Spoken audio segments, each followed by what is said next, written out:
pledge allegiance to the flag of the United States of America, to the republic for which is one nation, under God, visible, liberty, and for all.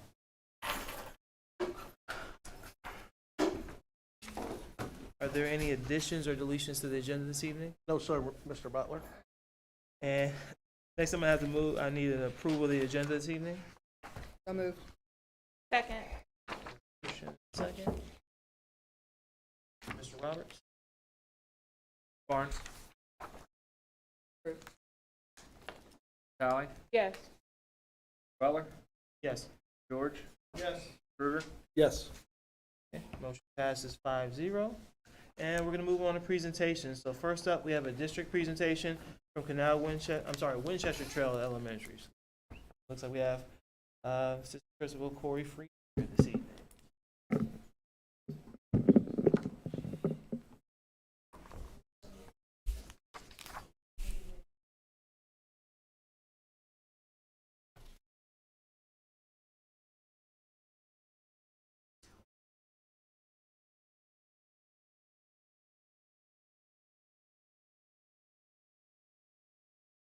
Good evening. I'm Corey Freeze. I'm the assistant principal at Winchester Trail, and I have the pleasure tonight of introducing one of our third grade teachers, Jasmine Smithers, and she's going to share with you our annual third grade Chick Quest. That is a traditional partnership with our third grade 4-H and the Ohio State University. Jasmine. For having us tonight. So Chick Quest is one of our beloved programs that we have at Winchester Trail, and every third grader participates. It is a school enrichment program through 4-H, who works with the extension office at Ohio State University, and they get to investigate the life cycle of a chicken from start to finish, 21 days. Leslie Cooksey is our extension educator through the 4-H program at Fairfield County, and she's kind of like our go-to person. So she comes in, she used to come in, and now she does Zoom, and we found that Zoom works better right now. But she does a 30-minute lesson, introduces 4-H, introduces the Chick Quest program to them, kind of gives them an idea of what's coming, and then about 2 weeks later, she also helps us candle the eggs, which is when we hold flashlights up to the eggs to see if they're viable or not. And so she's taught me a lot because I'm a city girl, and you might think I'm a farmer for 3 weeks. So at the end of the program, Ms. Cooksey also helps us find homes for any of the chicks that need them. We do donate them to local community members who want to adopt them, but it is kind of hard because most people don't want roosters, and we don't know what they are when they first born. So I'm not that good of a farmer.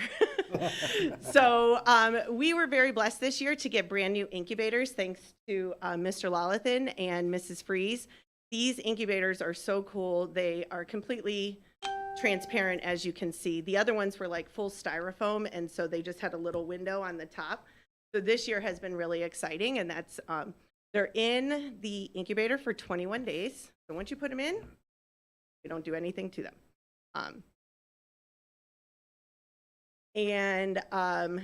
While this is happening, we have these Chick Quest workbooks that we use, which have all kinds of activities for the kids that we, and they take data every day on what the temperature is and the humidity, and we talk about adding water to keep the humidity levels where they need to be. And these Chick Quest workbooks are amazing. And so we use those lessons throughout the 3 weeks to help fill the time while we're anticipating chicks. And you can see here, this is what we got to see this year. As sometimes, like I put our document camera up on the through the smartboard so we can watch them hatching. And you can actually see once they hatch. That one on the right was one that just hatched like a minute or two prior. And so the kids could see all of that. It's pretty amazing. And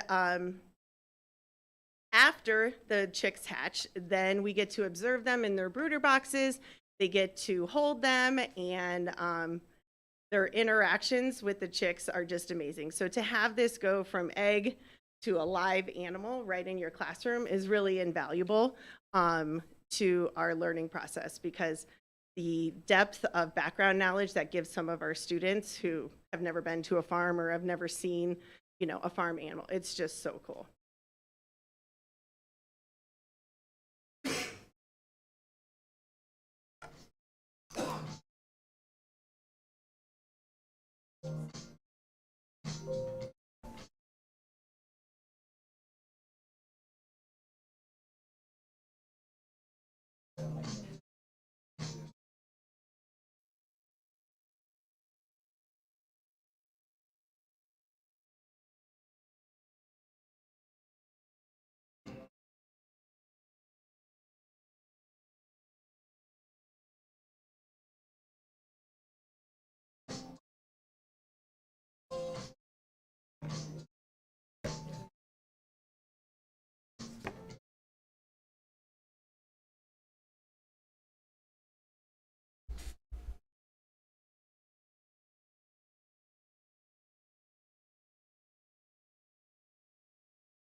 And here's some pictures of all of the chicks. This is a good portion of them that we donated to the Preston Family Farm, which is local here in Canal, Winchester. They're a huge supporter of our program.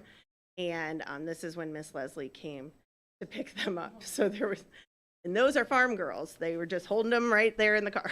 So, and then the students are now going to describe what they loved most.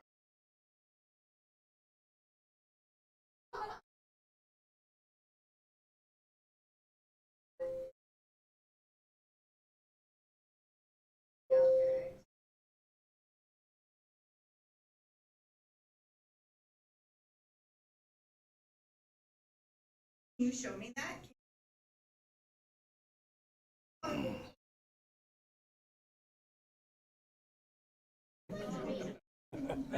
Alex?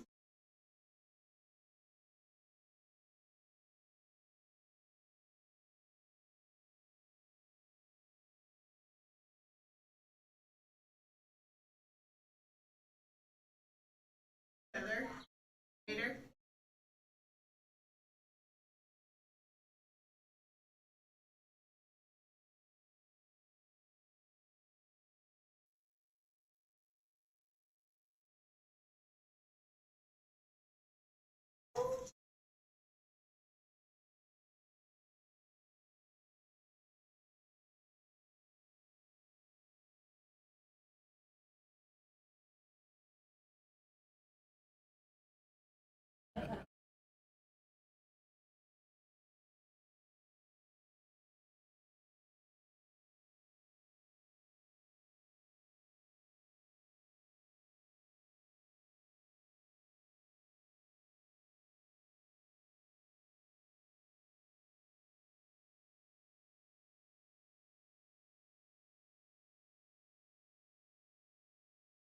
They keep growing.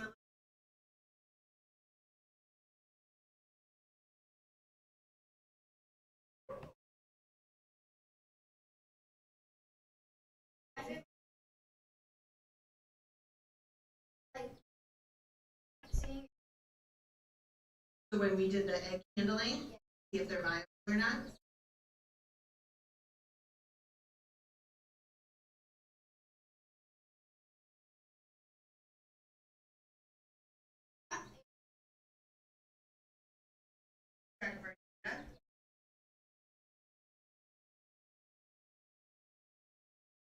So the eggs that weren't viable, you check them.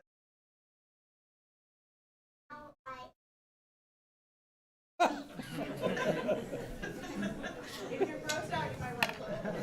I wonder what this is.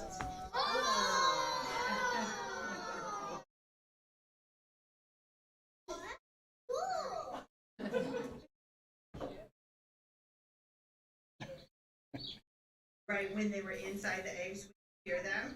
That was pretty cool.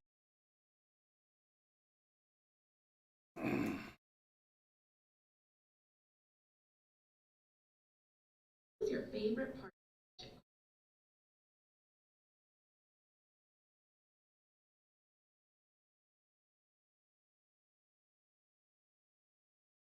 Did you have a favorite chick?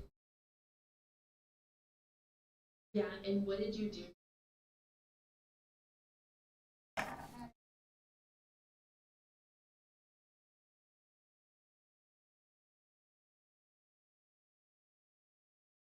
That's awesome. So as you can see, and in some of the videos there, you can just see the cooperative learning. They were helping each other like hold the chicks and how to, you know, pick them up. Some were more comfortable with them than others. And that little guy right there, he was obsessed with his chick. His teacher said, Mrs. Davies, and he said that every day he wore stripes and every day he went over and talked to him. And so yes, without the support of the curriculum department and our principals, we would not have the materials that we need. And the 4-H Extension Office is kind of like our go-to. Preston Family Farm has sponsored the workbooks for us this year, which cost almost $2 a piece. And Miss Preston got Shades, Cornersmiths, and Harvest Moon to donate with her to help cover the cost of those books, which was amazing. In the past, Tractor Supply Company has donated grant money to the Extension Office, which has helped us cover the cost of those books too. Even before that, our principals were so supportive that they helped us cover the cost of those books. And I know there's lots of districts out there who get the eggs but don't get the classes and the support that we do, and we're super grateful for that. So if you have any questions, I can answer them for you. I do want to mention that I have a third grader Yes. who participated in the Chick Quest. She was so excited. Every day she gave me updates about what was going on. Yes, So it is. it's really cool that the students got a chance to experience that. It is so cool. And I was talking to Mr. Butler. I had his son a few years back. I was gonna ask you, like, when they hatch, I know you donate them, but when they're like making all this noise stuff, do you guys keep in the classroom or what do you do? Yeah, we do. Everything's right in the classroom. So when they hatch, sometimes you can hear them inside the eggs chirping before they even get out. That's what one of the students was discussing. And so they stay in the incubator for up to 24 hours, and then you move them to the brooder box, which is just like a box with some pine shavings at the bottom and a heat lamp, and then they fluff up. So that was the other thing that they were discussing, is that they're kind of wet when we put them in the brooder box. But just the vocabulary that they have, and my students were insistent that we open up the eggs that were not viable. When we candled them, we could tell that they had not developed fully. And so that was one of the videos. So that was really cool for them, because they had the choice to stand there and watch us open them or to step back but they were all right there. And it allows them to see. Miss Leslie shows them pictures beforehand so they knew what to expect when we opened it. And then we could look at our pictures in our Chick Quest workbooks and decide how long they had started to develop, if at all, based on the pictures in our book and what we were seeing right there. So we did that outside because we weren't sure if they were going to smell, but they didn't. So it's just such a great program. And then in the brooder box, they can stay there. We've learned no more than 4 days in the classroom, but we tried to have them longer last year, and over the weekend it got a little out of control. So 4 to 5 days is perfect, and then they go to a farm, which they stay in a similar situation on the farm until they're old enough to heat themselves, I think is the right. Thank you for letting us share. We appreciate it. Thank you. Our next presentation is going to be from CWEA this evening. Hello again.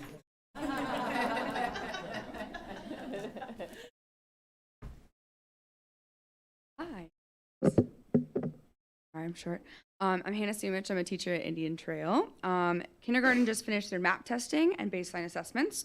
They were looking forward to Community Helpers Day, which we had on Wednesday, which was awesome. Kids loved it. Field day and end of year celebration with PTO money. We're getting 2 bounce houses, popsicles, and some fun activities to do. We'll finish up the school year in Wonders Unit 9, Week 3. Looking forward to get the iReady math series in the next couple of weeks and begin to plan for next year. The new math curriculum that we're getting is very exciting around the school. First grade students participated in Camping Week. This included activities such as fishing for facts, making a campfire, working as a team, making a tent as a team, reading outside under a tree, reading with flashlights inside in a dark classroom, which the kids adored, visiting the wetlands and going on a nature hike and hunt. We saw a lot of tadpoles and made s'mores in a solar oven. Also, like uses the sun and a bunch of foil. It's really cool. They wrote in a camp journal. They wrote a postcard about camp and had a tent and pretend campfire in the classroom as well. Read a lot of camping books and made a flag to celebrate, and then went on the walking field trip to the park and saw the storybook trail. And then field day is next Thursday, so it'll be a lot of fun. It'll be good weather. From Winchester Trail, the library wants to share that a new book was installed at the Winchester Trail Story Walk. Beautiful picture book called Honeybee by Candace Fleming, which teaches students about the life cycles and many important jobs that Honeybee does. New books will also be installed over the summer for students and their families to come visit. During June, we will feature the biography Trombone Shorty, and then in July, we will share Greta and the Giants. Our students love to read, and they have made huge growth in their literacy skills over the past 10 months. More than 33,700 books were checked out to students this school year. Last Friday was National Space Day. In 5th grade, the science standards involve knowledge of technology in space and a brief overview of the other planets and other orbital bodies in space. We decorated our rooms to have a space-like feel and collaborated to do space activities in all subjects. We listened to an astronaut read aloud a book called About the Mars Rover, Curiosity from the International Space Station. Students completed a STEM design challenge to create a Mars rover that could survive the impact of landing on Mars. We finished the day by watching a virtual field trip of the International Space Station and talking about how our lives would be different if we lived on the ISS.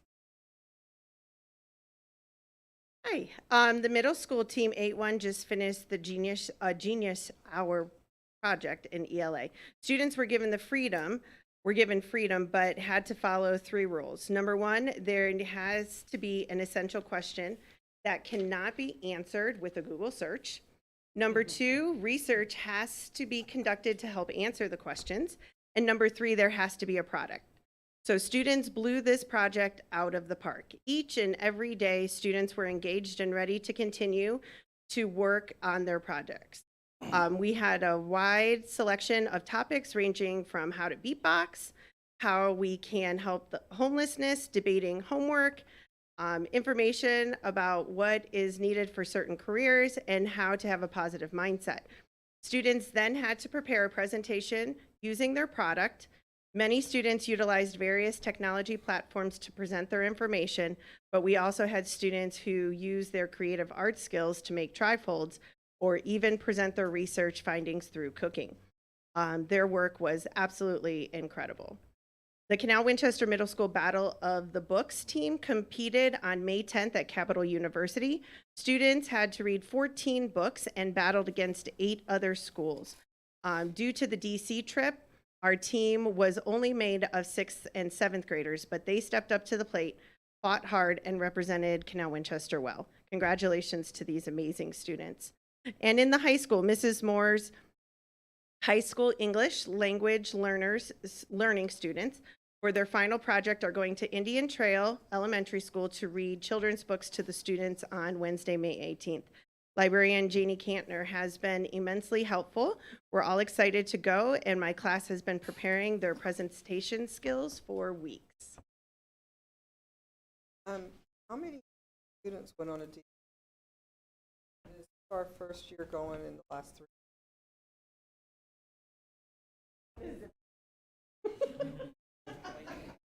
I had an opportunity to go over and see them off, and I was really impressed that I know there was 4 buses.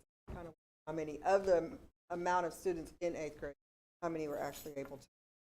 Not a math person, but I had 135 stay back. We have about 350 right now in 8th grade, so a good amount. We had a successful trip and great pictures, very engaged, awesome weather. Then our students that stayed back, also we made sure that they had opportunity to that week as well. And I don't know if you saw it, we did bring some baby goats in, and we had goat yoga one day as well. So I thought that was amazing because a lot of my students have not been around farm animals. So some of them were a little hesitant, but we ended up picking up the goats, petting them, and we're very comfortable. I did many yoga positions as well.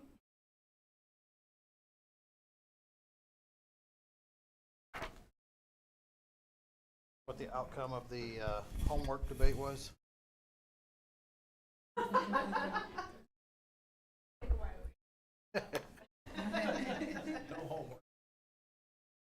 Right, and now we're gonna move into public voice, or public voice. Public voice, we're gonna move into our executive report. First up is our treasurer's report. Thank you, Mr. Butler. Tonight I'm just going to look at the May forecast update. Mr. Watson, you want to pull that up for me? Go to the last page.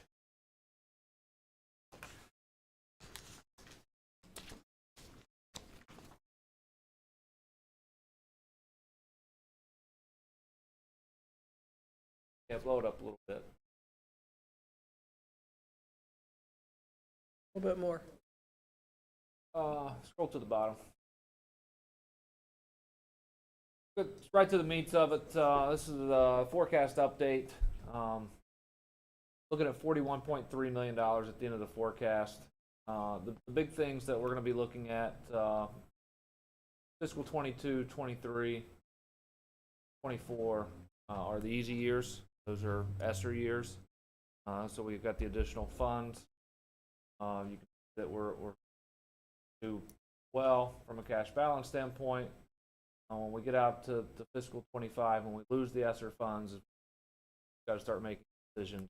Are we going to use our cash to build facilities? Are we going to use the cash to make sure we don't need additional levies into the future, because operating costs are going to start being over what revenues are. So this is a big line right here. Right now we're saying we're going to move $2 million more than we typically have for those one-time projects that we're going to begin to talk about. Whether it's PAC, whether it's a new building, whether it's doing an addition at the middle school, whether it's getting full-day kindergarten, whatever that is in the coming years. Those are going to be some big decisions on what we do and how we handle the cash balance, because we really start overspending in these years. And to highlight that, we're going to be spending operating budget of about $41.9 million this year. Out here, you're looking at $43.4 million budget just on salaries and benefits, when all the employees come back from ESSER funds and other funds back into the operating budget. Jumps most $11.5 million. So we've got this year and we've got 2 more years. That's really what I'm focused on right now, because there's a lot of unknowns with the state budget. Will it be fully funded? We're in year 1 of the biennial budget. We know exactly what that biennial budget looks like here. We don't know exactly what legislation is going to do starting here, here, and here. Will they fully fund it? Will they continue to do and keep the formula? I have a feeling if Governor DeWine wins the race in November, things will probably stay as is. If he loses, it's anyone's guess at that point with what the new governor does. The biggest line item budget for the state is education, so it's obviously something that moves the needle. So it's always something a governor looks to revamp or do additional things with. DeWine, when he came in, he pretty much scrapped it right out of the gate, formula that we had, and he established the wellness dollars, held everybody stagnant. It took a couple years to get us back to a formula, thanks to Cup and Patterson in the House and the Senate. Otherwise, I mean, if you scroll up, Mr. Watson, revenues continue to stay trend. Income tax continues to hold about a 5 to 7% increase. At some point, that growth is going to stop in Canal Winchester. Probably not in this forecast period. Housing continues to develop. Commercial can develop. So as long as there's new homes, as long as there's places to live, we're going to continue to move to Canal Winchester. Along with that, property taxes.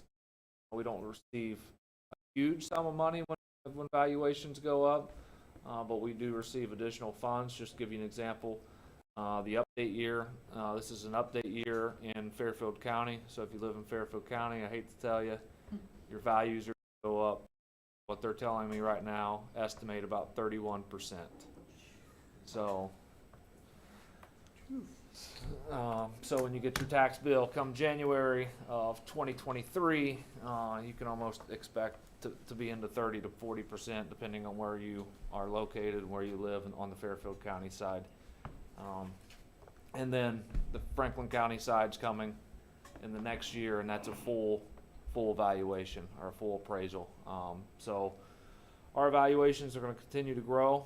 Central Ohio is a hot place to live. I mean, a house comes on the market, a house sells, so valuations are going to continue to rise as long as the market stays the way it is. The only real worry this year, you can see a big drop from other revenue. A big piece of that was with the way the state budget was developed. We used to receive open enrollment in that. We know that interest levels are down. 2 years ago, we earned about $900,000 in the general fund from interest income. This year, we're about $350,000. So it's about a $600,000 drop on interest. It took us 10 years to get from zero up to where we were, like 225, and then it was like overnight we dropped back to zero with the pandemic. We're slowly starting to get back and creep back, but it's going to take some time. We do have a long-term investment strategy, but we're limited in what we can do, so we're still earning revenue. And then, like I said, one of our other biggest line items is controlled by the state, and we know exactly what the budget looks like in these 2 years. Hopefully they keep the formula and fully fund it, and it looks good for us moving out into the future. Explain the top line, 25, 26. 24 is a renewal year, so the emergency levy drops down. Scroll down, Mr. Watson. So this is the renewal emergency levy. You can't assume that it will pass, so it has to drop down to the bottom, so you would lose those income taxes. So if the levy wasn't to pass, we'd be looking at about a $27.1 million cash balance at the end of the year. With the levy passing, you're looking at $41.3 million. So even with the levy passing, we're gonna still see a drop, because I was looking at that top number too, so that's assuming that the levy doesn't pass that top number, that real estate tax, that's Yes. what the drop off there is. Correct. Okay. But even if the levy does pass, we're still gonna find ourselves in a different position than we are right now as far as cash balance goes. Correct. If we didn't have the emergency levy, we would have a $2.2 million deficit this year, because it brings in about $6.8 million. Revenues are over expenditures by $4.6 million, so we would be overspending this year without that emergency levy in place. If we didn't have the emergency levy, this cash balance would have already been down in probably the 15s over the last 5 years, because we would have continued to lose money had we not made adjustments, and we would have. But so definitely going to renew the emergency levy in 2024. Not sure. We need to get to meet with Finance Committee, get that going, to decide if we want to do a 5-year renewal, 7-year renewal, 10-year renewal, to what we want to do with that when we're working with other levies. Because at some point we are going to have to strategize to bring levy on, but the goal is to, when bonds roll off, to bring additional millage on, so it's not a increase for taxpayers. We're looking at 26, 27 for those to start falling off. So we've got a little bit of time. We just started the initial conversations with the OFCC to get back into the program, because we still do have close to $20 million in the ELP program to help with facilities. So once we know what to do with that and how long it's going to take, OFCC has a long list of schools waiting to get back on that list. Could be 3 years, it could be 5 years, it could be 6 years, but we're probably looking at out that way anyway, with the way construction costs are at the time. What did Mr. Shore say? Construction costs are up over 40% in the last year. Lead times of 12 to 16 months on steel, and they're getting creative on what kind of different things they're using and having to change the architecture. So it's probably not a great time to build, but as we just learned through the high school project, it takes about 18 months to even just plan the project, get the architect, get the drawings, get the engineering, get the permits before you even break ground anyway. So good news is we still have a strong cash balance, but we are going to have to start making decisions starting in these 2 fiscal years here on what we start to do with facilities and personnel. So, Mr. Roberts, this assumes that the state funding plan is only still partially funded, when you prepared this? Yep, so what we did, the initial legislation, when they first brought in the formula, said it would be funded at 16.6%, 33%, 47%, 67%, and like 80%. That's what I stuck to. Yeah, so it's not forecasted with the assumption that No. it's gonna be fully funded? No, but most of the schools that work with this company, we all kind of decided that to put pressure on the state, let's forecast it this way, to kind of say, this is what you said in your initial legislation, so keep pushing to make sure that they stick with that. That way they don't just drop it and then you're sitting there, because they're notorious for just saying you're going to get what you got the prior year, which you could see wouldn't hurt us drastically, but it would hurt over time. If you were still sitting at 18.6 in this area, you'd basically lose $1 million.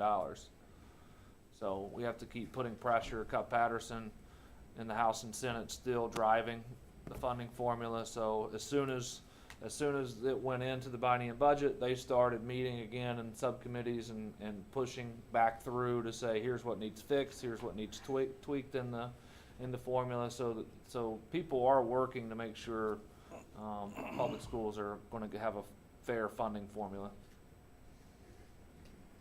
Can you scroll down, Mr. Watson? The cumulative balance of levies, you've got almost 14 million. What's the cumulative balance? It's 'Cause I know you're getting 6.9 for the levy. It's these two together, because you have to accumulate them to make sure you. Because if you didn't have nothing, if you had 0 here, it wouldn't carry forward. Because if it doesn't pass, you're going to lose $14 million out of your forecast. Oh, that's, okay. That's forecasted monies. Okay. And the ESSER funds, so ESSER is what, 11.5 million? Is that? Just over 11. I don't know the exact amount, but it's just over 11. Wow. Okay, I didn't guess, I realized how much ESSER was funding. Yeah, we broke it out. The first ESSER we received about 3.6 million, and the second one was 7.4 in that range. So we took the 7.4 and split it out. So we had expenditures in the first year of 3.6 that we just continued to carry out. So we had expenditures of 3.6 in all 3 years. To be able to make it last longer. And there's spending requirements on each of them. ESSER 1 has to be spent by June 30th this year, and then ESSER 2 has to be spent by Now, those 3 different 24. funds that we received, were they used for technology, were they used for teachers, were they used for PPE? I mean, what combination? All personnel. All personnel. Okay. Yeah, all personnel. Shifted some. The way it worked was we shifted 18 general fund employees over, but we have about 18 new employees. But then we continued to add new employees for support through the year, and then we added 10 to 12 this year. So we've added probably close to 30 new employees thanks to the ESSER funds. And that's when I say those are the decisions that are going to have to be made Yep, okay. out in these areas.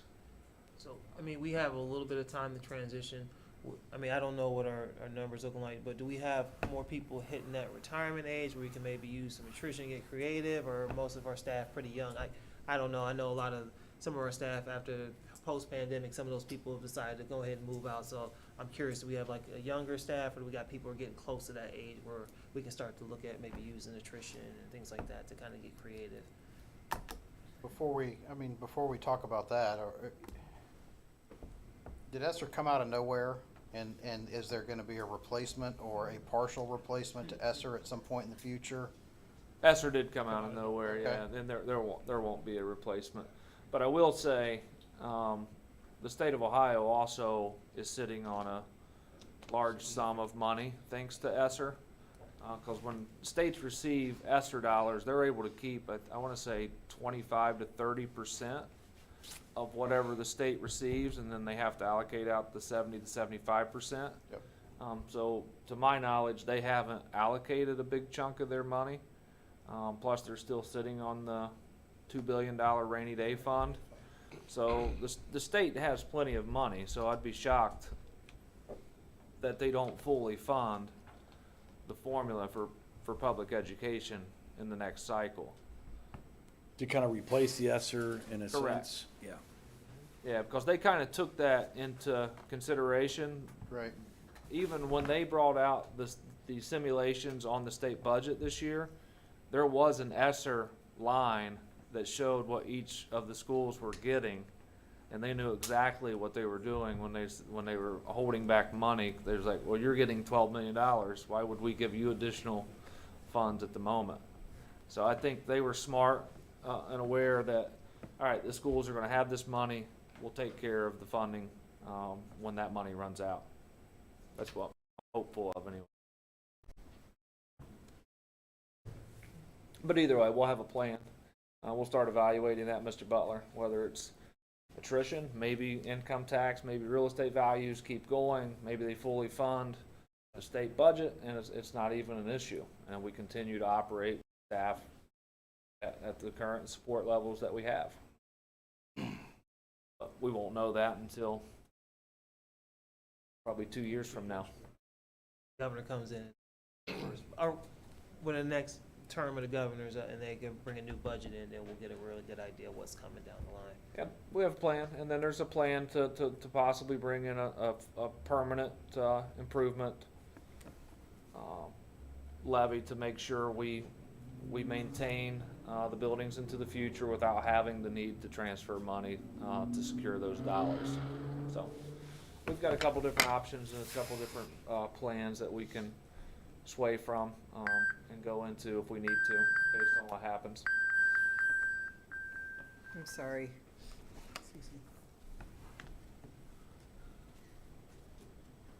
Any other questions on the forecast update? Thank you very much, Mr. Roberts. All right, thank you. Absolutely. And we're gonna move on to our superintendent's report this evening. Well, thank you, Mr. Butler. Excuse me. Good evening, everyone. Welcome to all our viewers. Just a couple things tonight, but we're going to start off with the positive one, with Student of the Quarter. And tonight is we have the last recognition of the Student of the Quarter for the 21-22 school year. This recognition began 14 years ago as a way for the Board of Education to recognize students who demonstrate their best, be it academically or in terms of school citizenship. Many of our students are recognized in other ways at the individual buildings, and Student of the Quarter is just one more way for the board to say thank you to the parents, students, and to the staff at each of our buildings for such excellent effort. So tonight, we're going to start with Mr. Eric Riddle, who's a principal at Indian Trail. Eric?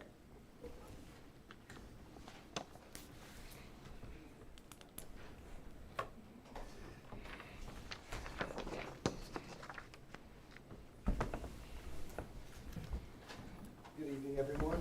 For our kindergarten, we had Logan Stask and Eliana Snyder. First grade students that were nominated were Kendall Morgan and Lawrence Kelly. And our second grade students were Anthony Castle and Hannah Castle. Thank you. Thank you, Mr. Riddle, and congratulations to the Indian Trail students. Next up, for Winchester Trail, Assistant Principal, Mrs. Corey Freeze.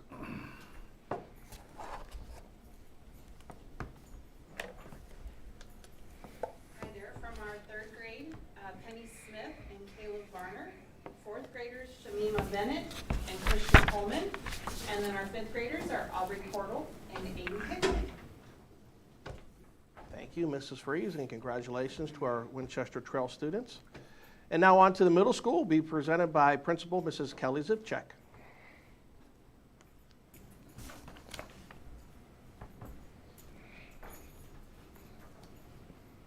Good evening. This quarter, we decided to recognize some of our students in related arts courses. So for sixth grade, congratulations to Keegan Weinstaffer and Brooklyn Todd. And in seventh grade, Slater Deaton and Isabella Kleinlein. And for eighth grade, Drew Maxim and Kaivala B. Snyder. Thank you. Good. Thank you, Mrs. Zipchek, and congratulations to the middle school students. And last but definitely not least, the high school. And presenting tonight is Principal Mrs. Amy Warren. Good evening, everyone. Thank you very much for giving us the opportunity to celebrate our students.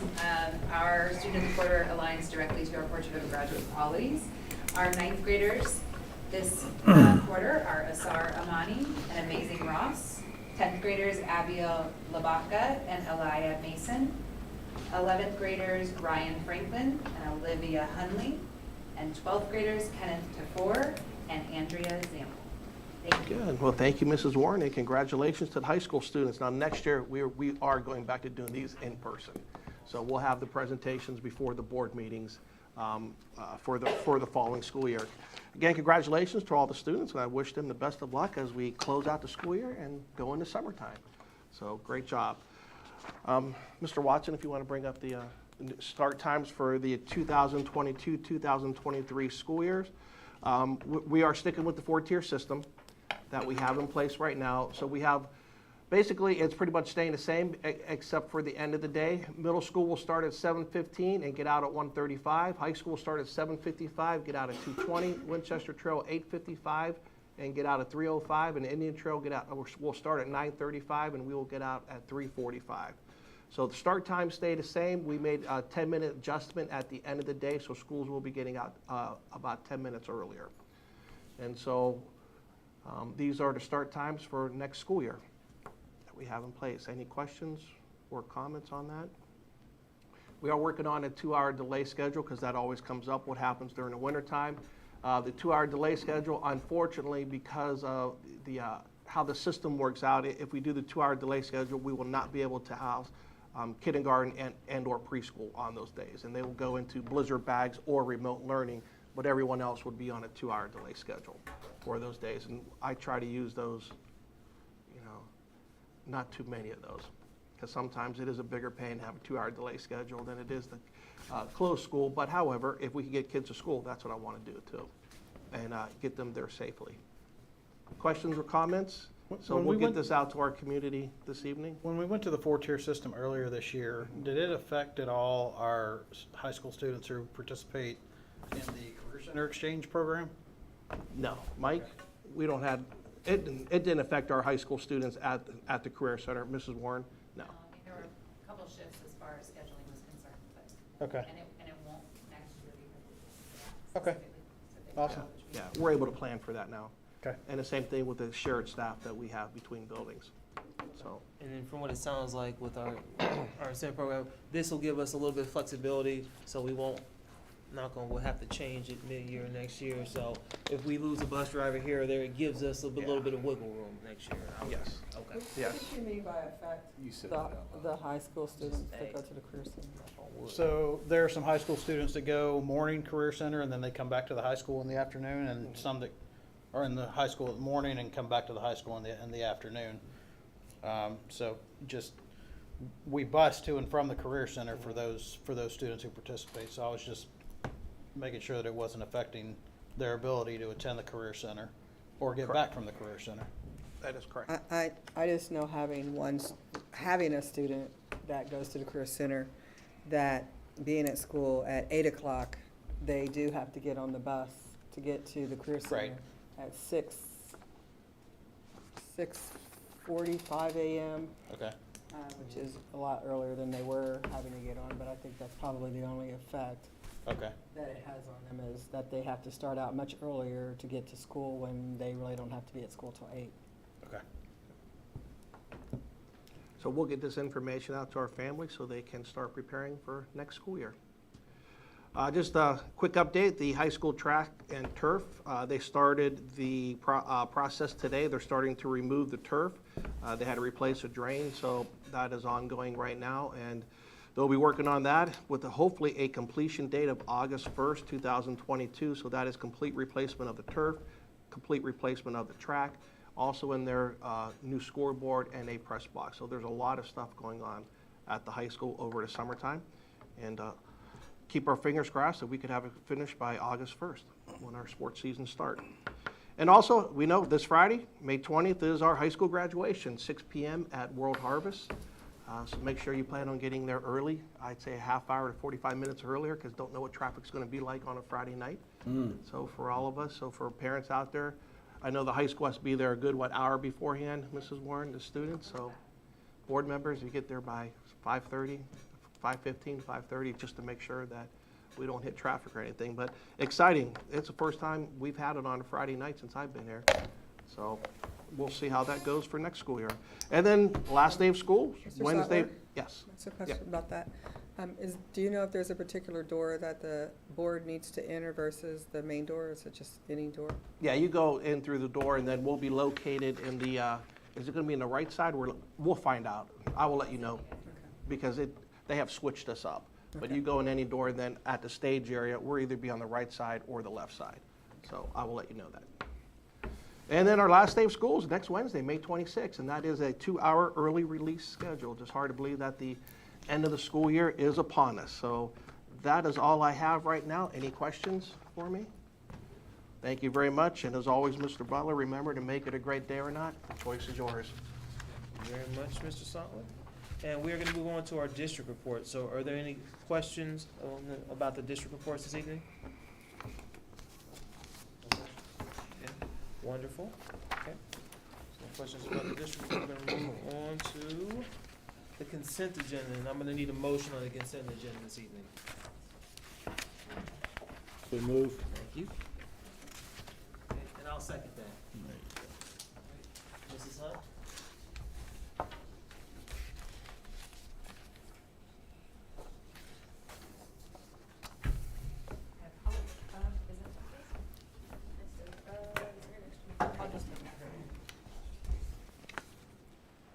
You don't want the tie clip. All right. Sorry about that. That came sooner than I thought. All right. The first, number one on consent agenda is the minutes from the April 19th regular meeting and the May 3rd special meeting. Number two is for donations. We have several donations from the CW Lions Club, donation from the Wood Foundation for $15,000 towards scholarships for Canal Winchester. We have a donation from Gender Road Christian Church to the Drug Free Club, the X Church to the Drug Free Club, and 3C Church to the high school, and also the Ohio Department of Job Family Services for in-kind contribution of supplies. So we want to thank those individuals who made those donations. Number three is certified personnel. This is extremely lengthy. The majority of these items in the May agenda are for contracts renewals. This is the big agenda for us. So number three is certified personnel. You'll see resignations, followed by leave of absence. We do have one leave of absence that Mallory Hartsook is requesting an extended leave of absence for next school year, and that is per Article 9 of the collective bargaining agreement. We are asking you to approve extended days for Christy Crooks and Becky Old. If you notice, you're going to see more extended days coming later in the agenda. This specific one is for this school year. So just with a lot of the work we had to put in at the beginning of the year, they are in need of extended days to finish out this school year. Moving on to certified recommendations, you can see that we are hiring a bunch of positions. Many of those are due to resignations, a position transfer. There are a few new positions in there, and those are located there in the other column of the reasons why those individuals are new to us. We are asking you to approve Angela Watson to serve as school nurse at Indian Trail Winchester Trail. at her daily rate. She will be a new school nurse hired on next school year, but we do need her. She actually has already started with us. So we had a resignation back in February. We finally filled the position. So she will be finishing out the school year, working a few days in the summer to ensure she's prepared for the start of next school year.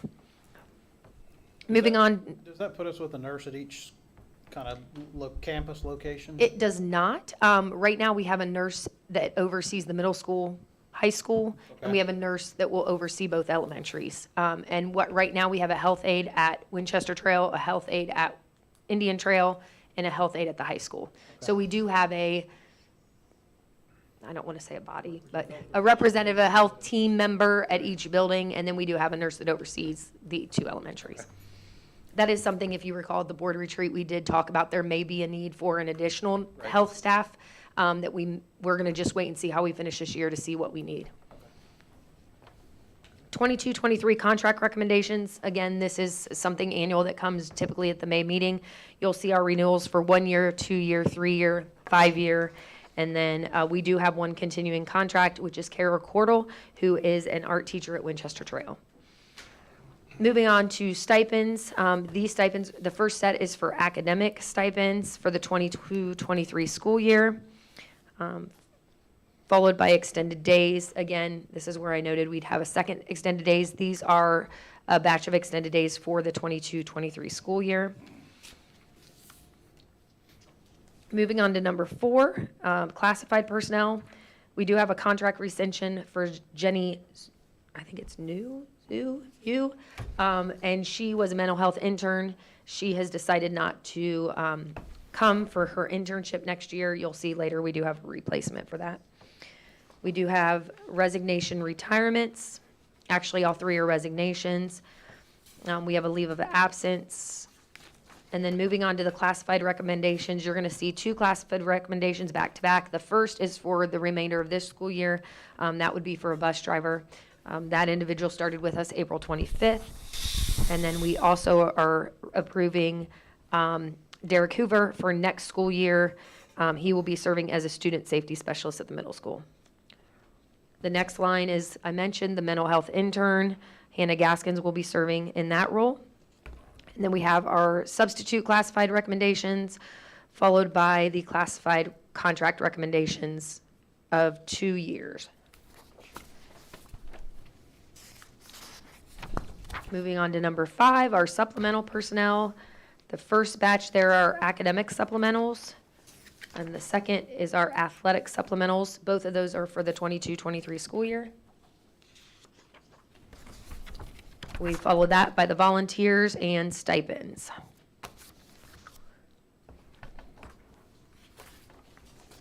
going to cover that. Yep, Number next is- 6. Next is our classified salary schedule. We made some changes to our classified salary schedule. We moved our health aides to a category 3 with the roles and responsibilities that they have taking care of the needs of our students. We thought that was an appropriate level to move them to. We also added levels 19 and 20 at the end.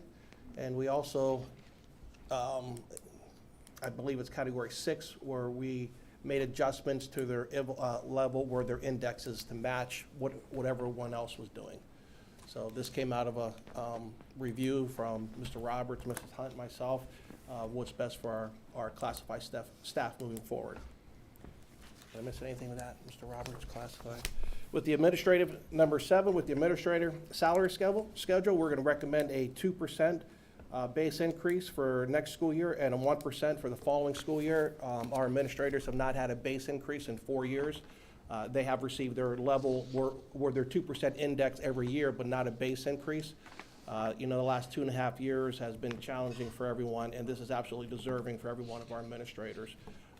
When we make decisions here, it trickles down to the buildings, and really they're the ones that are dealing with the teachers, the parents, and the kids, and they've done an outstanding job, and it is absolutely deserving for our administrators. So 2% base this year, next year, and a 1% for the following year. Moving on to number 8, student workers. This is our summer technology help. These are actual students who will be working in the summer, helping us in the technology department, fixing issues, helping with Chromebooks, repairs, and then these students will also have the opportunity to work in the Chrome Depot next year. So it allows them to get the opportunity so that when they do go into the Chrome Depot next year, they're ready to go. And the next one is our bus driver incentive program. We're trying to hire new bus drivers. And so we came up with an incentive bonus. We have a sign-on bonus for every new driver. If you are a new driver and you're coming without your CDL or your school bus endorsement, you'll get a $1,000 sign-on bonus. That's if you work for 60 days with us. So you have to go through all the training and work 60 days, and you'll get a $1,000 sign-on bonus. If you are coming to us with a valid CDL and school bus endorsement, you'll get a $2,000 sign-on bonus. Again, you have to work with us for 60 days to get that. And we also have a referral bonus. So any employee in the district who refers a bus driver, goes through the program and stays for the 60 days, will get a $500 referral bonus. So again, we're trying to do everything we can to attract and retain our bus drivers as much as we can. Next one, Nick, food service. We're going to continue to go with Chartwell to manage our food service in all the buildings. As you guys know, Chartwell does a great job, especially over the pandemic. They were amazing. We have made a lot of our cash balances increase drastically because they've made sure no one was hungry. They went out of their way to be at bus stops and all those type of things. The last 2 years we've been 100% federal funded. They've done a nice job of making sure we delivered every meal possible during that time. So definitely recommend Chartwell's to continue to manage our food service for the district. Meal prices. What year are we in on renewals on this? Because this is it's an initial 1-year contract with 4 1-year renewals, right? 3. Okay.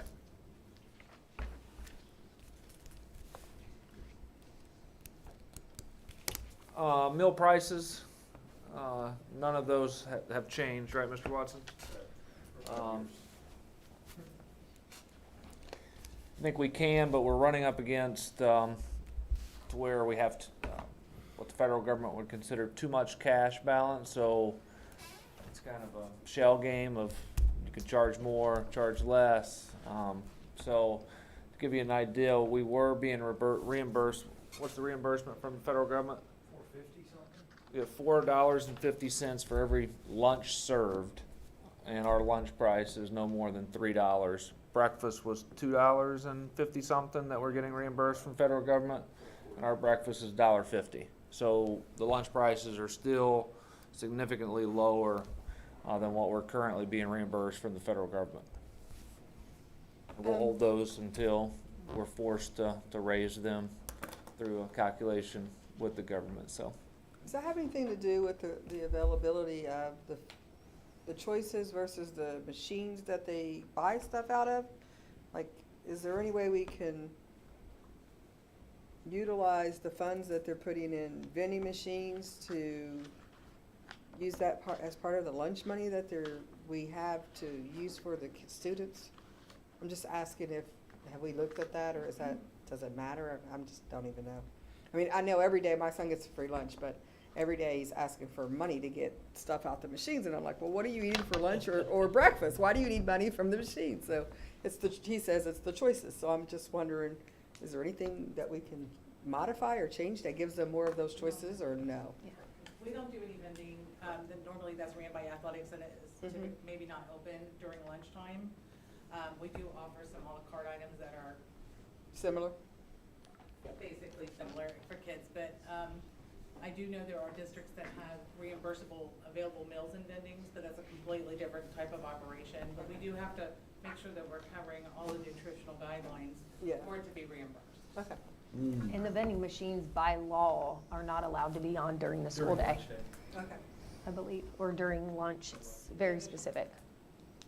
Because they don't, Before school hours. Yeah. Okay. because they don't meet nutritional. It's a part of the wellness, food, yeah, competitive prices. Oh. Yeah. Okay. Makes sense. Good enough. then recommending to maintain comp management to be our workers' compensation, unemployment, third-party assistant. They manage all of the workers' compensation claims and unemployment claims, which they were finally busy for a couple of years during the pandemic with all the fraudulent claims that came through. Then 13, private tuition contracts. This is pretty much the month, the next month, where we approve all of the private school tuition for our kids. Maybe one new placement in there. New Story Schools was formerly Hoagland, so that's not a new one. It's just the name changed. Otherwise, it's pretty much the same trend of students that are attending these facilities. 14, cell phone reimbursements. These are I'm sorry, Nick. I'm sorry. On number 13, as part of the consent agenda, what are we consenting to with this? I mean, are we just saying start having negotiations with these contractors? No, these are contracts. Okay, so there's no Private contracts attached there. Yeah, there's a reason for that. Okay. I was attaching them, Okay. and I have the name saved in the file, and we were printing the full agenda with those file names. So Okay. if you would like to see the contracts, I will Okay. I will send those to you, or we'll make sure not to print the executive Okay. summary of the agenda. But yeah, these are all contracts. Okay. I'll send them to you. Thank you. Yep. 14, cell phone reimbursements. These are employees that do not fall under board policy or any bargaining agreement. Collecting bargaining says we'll reimburse maintenance personnel, and board policy says we'll reimburse certain employees. These people are not a part of board policy. 15. Overnight field trip request. Canal, the volleyball team is going to be going to Coastal Carolina for a camp, July 15th through 17th. And the next one, of course, is the big one. It is the 2022 candidates for graduation. So we're going to approve those to make sure that they can graduate this Friday, May 20th. And I believe that's it for the consent agenda. Does the volleyball trip need a board chaperone? They could always use one. Yeah. If you would like to go, we'll let Coach Snyder know. Does anyone else have any questions about the consent agenda this evening? Where's the list of seniors? It's, I didn't see it. it's an attached, it's a file. Yep. Okay, Yeah. I didn't see that. I didn't see that. The electronic one has the file. Right. Any other additional questions about the consent agenda? No questions? Mr. Roberts? Mr. Kruger, Yes. Mr. Butler, Yes. Ms. Barnes, Yes. Mr. George, Yes. Ms. Talley. Yes. Okay, motion passes 5-0. And we're gonna move on to action items. So first up is the 5-year forecast. I'm gonna need a motion on action item number 1. So moved. Second. Ms. Talley, Yes. Mr. Kruger, Yes. Ms. Barnes, Yes. Mr. Butler, Yes. Mr. George. Yes. Okay. Motion passes 5-0. And then we're gonna move on to action item number 2, which is the Ohio High School Athletic Association membership resolution. So I'm gonna need a motion on action item number 2. So move. Okay, and I'll second that one. And this is just approving the resolution to authorize us to be a member in the Ohio High School Athletic Association for the 22-23 school year. Does anyone have any questions about action item number 2? Okay, wonderful. Mr. Roberts? Mr. Kruger, Yes. Mr. Butler, Yes. Ms. Barnes, Yes. Mr. George, Yes. Ms. Talley. Yes. Motion passes 5-0. And we're gonna move on to action item number 3, which is gonna be the employment of administrative personnel. And is it Steve? Satanovich. I was close, I was gonna say Statanovich, but, all right, so I'm gonna need a motion on action item number 3.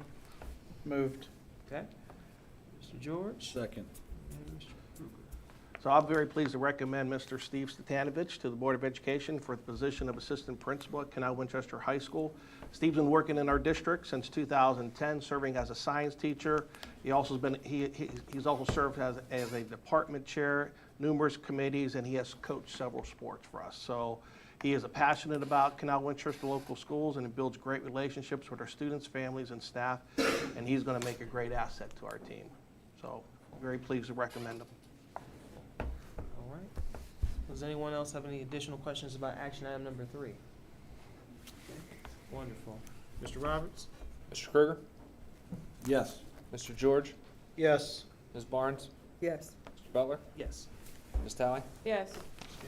Motion passes 5-0.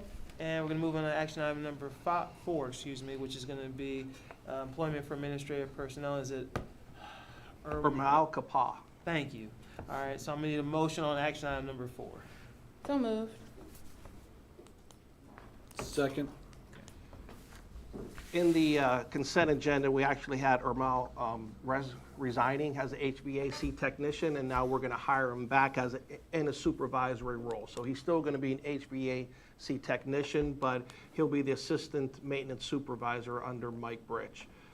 When Mike came on, he was in that position. When Roger retired and we moved Mike, we didn't fill that assistant role, but what we're finding out is we need 2 supervisors in that role to watch over and maintain our custodians and maintenance. So when Mike is out or someone's there, there's another supervisor there. But Ermel will still be working as the HVAC technician, and he's an outstanding. We have a great staff, a great staff. All right. Does anyone have any additional questions about action item number 4? If not, Mr. Roberts? Ms. Tally? Yes. Mr. Krueger? Yes. Ms. Barnes? Yes. Mr. Butler? Yes. Mr. George? Yes. Motion passes 5-0. And moving on to action item number 5, which is going to be employment of administrative contracts for the 2022-2023 school year. Somebody need a motion on action item number 5. I moved. Second. And again, just like the teachers, we have administrators who contracts are up, and we have a 3-year contract for Mike Bridge, a 3-year contract for Brent Paulsgrove, and a 5-year contract for John Paul Hoffman. Okay. Again, everyone absolutely deserving. They do a fantastic job. Any questions on action item number 5? Okay. No? Mr. Roberts? Mr. George? Yes. Ms. Tally? Yes. Ms. Barnes? Yes. Mr. Butler? Yes. Mr. Krueger? Yes. Motion passes 5-0. And moving on to action item number 6, which is going to be the rescheduling the June board meeting date. Somebody need a motion on action item number 6. So moved. And I will second that one. And Juneteenth is a holiday now, and that falls on a Sunday, so the actual date is on Monday, June 20th, so that's why we're moving it to the 21st. Okay. And that'll be that following Tuesday, right? The following Tuesday, yeah, worth it, yep. Okay. Still 7 o'clock? Still 7 o'clock, everything stays the same, yes, sir. Okay. Any other questions about action item number 6? Okay. Mr. Roberts? Ms. Tally? Yes. Mr. Butler? Yes. Ms. Barnes? Yes. Mr. George? Yes. Mr. Krueger? Yes. Okay, motion passes 5-0. And then action item number 7, which is board policy final approval. Somebody need a motion on action item number 7. I will make a motion on that. I'll second. Thank you. I got a little worried. I got nervous for a minute. Get us through. All right. We Mrs. reviewed the policies at our last meeting in great detail, so there were no changes, as long as there's no questions. We're ready for a vote. Okay. All right, with that being said, if there's no questions from Ms. Hunt, Mr. Roberts? Mr. Butler? Yes. Mr. Krueger? Yes. Ms. Barnes? Yes. Mr. George? Yes. Ms. Tally? Yes. Okay, that motion passes 5-0. And then moving on to executive session, there is gonna be a need to enter an executive session. So I made a motion to enter an executive session to consider the appointment, employment, dismissal, discipline, promotion, demotion, or compensation of a public employee or official. So moved. Mrs. Tally, and then Mrs. Barnes is gonna be a second on that, so I have a motion and a second. Mr. Roberts? Ms. Tally? Yes. Ms. Barnes? Yes. Mr. Beller? Yes. Mr. George? Yes. Mr. Kruger? Yes. Okay, motion passes 5-0, and we're gonna move into executive session, and it's gonna be at 8:10 PM. We're not coming back. And No decisions will be made in executive discussion. It is discussion only, and then you'll reconvene in it and close out the meeting. Okay. All right. With that being said, we'll take about a 5-minute break, and then we'll come back, give everybody a chance to use the bathroom.